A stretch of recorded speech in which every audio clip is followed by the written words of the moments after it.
Well, welcome back.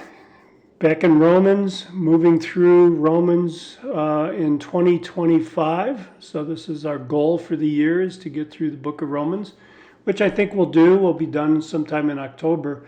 I've been reflecting. I kind of work ahead sometimes, or at least think ahead. Don't always get all the work done. But I've been thinking about what we want to do after Romans. And one of the projects that I've always wanted to do, and perhaps we'll do that depending on the feedback I get from you, is go through all the messianic prophecies in the Bible.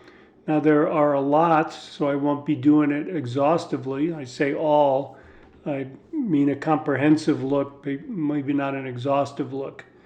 So I was thinking about going through the major, let's say the major messianic prophecies in the Bible and trying to understand them as they were first prophesied, and then discuss how Jesus fulfills them or will fulfill them in the future. So if that's something you'd be interested in, I'd love to hear from you. If it's not something you want to be interested in, I'd love to hear from you too. But I would like some feedback from you guys. You can email me, or you can just leave a comment down below and let me know if that's something you'd be interested in. My main interest is to serve you, and want to give you opportunity to be encouraged and edified and equipped, just like my, this way I guess, just like my logo says. So if that's something you'd be interested in, let me know. Back to Romans. So last time we finished up in Romans 4, 6 through 10. We're going to pick up here verses 10 through 12. And just a reminder where we're at in Romans. We went through that first section, chapters 1 through 3, which is about sin. And then picking up in chapter 3, the last part of it, beginning in about verse 12, going through the end of chapter 5, 5:21, is about salvation, is the topic, and we're in the middle of that right now. And then after that, Paul's going to go on to sanctification. So very clear message, what we're being saved from, our sin, how we're being saved, the effects of our salvation on sanctification. Then he's going to talk in section 9 to 11 about the sovereignty of God and the promises made to Israel. And then from 12 through the end of the book, we're going to talk about service. So that's the section we're in, is about salvation. The situation that Paul is facing is he's got a church in Rome that's composed of both Jews and Gentiles.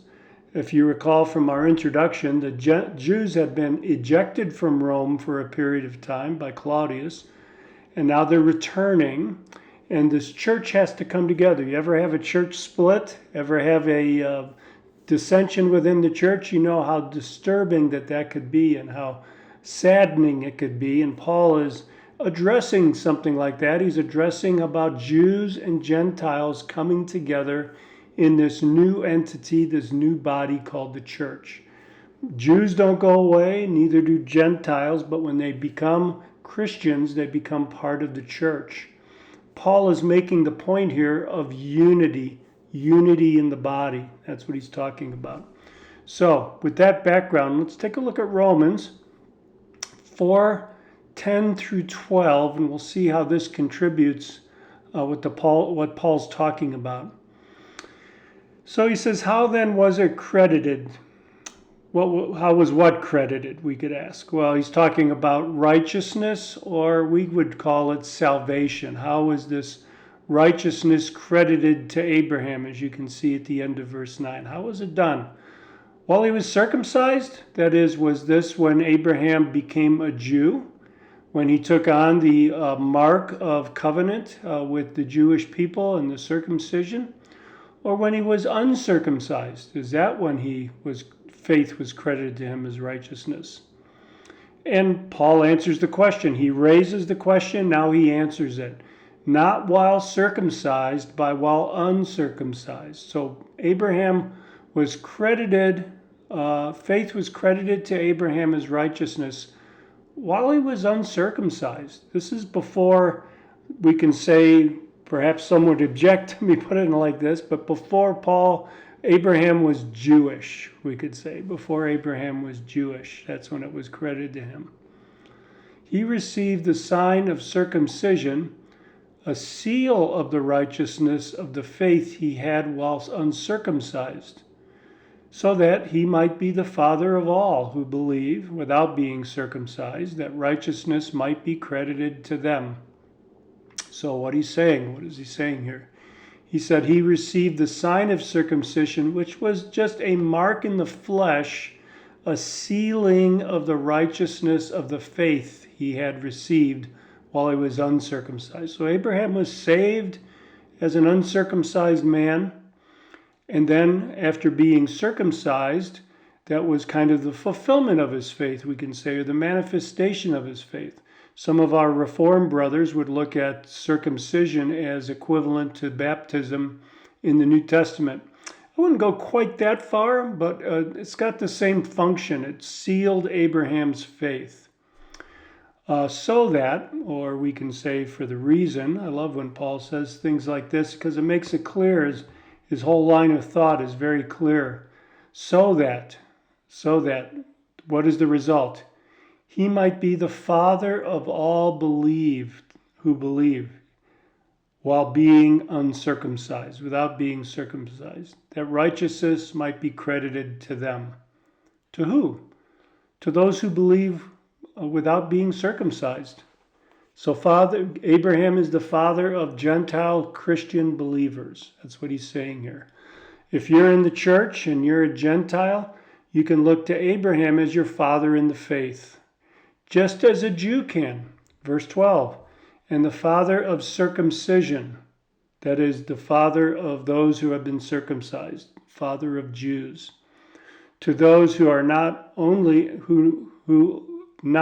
are of the circumcision, but who follow in the steps of the faith of our father Abraham, which he had while uncircumcised. What's he saying there? Who follow in the steps, that is, do the same thing that Abraham did in faith while he was uncircumcised. So he's saying that he's the father of the circumcision.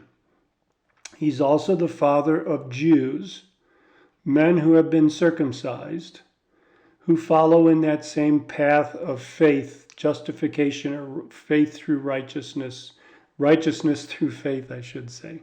Hope I'm not being confusing here. So essentially what he's saying, or is exactly what he's saying in these verses, is that Abraham is the father of both the Jews and the Gentiles, and what they have in common in the church is that they believe by faith, that they receive that righteousness by faith. Abraham did it, and it was sealed to him.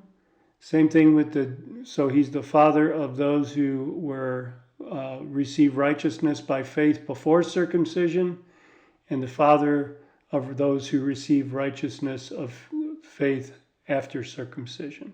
Both. What is this? How does this contribute to Paul's concern? Well, again, his concern is unity in the church. And so often, unity in the church is lost over doctrinal issues, as we have here. And Paul is putting the doctrine right. He's not saying that we have to put doctrine aside in order to have unity. He's saying, no, rightly understanding the doctrine should produce unity. He's confident it will produce unity. And brothers and sisters, that's what I pray for you, and I pray for myself and my wife and the churches that we're looking at since we've recently moved, that, we're not going to agree on every point of theology. Some are more important than others. Some are primary issues. Some are not.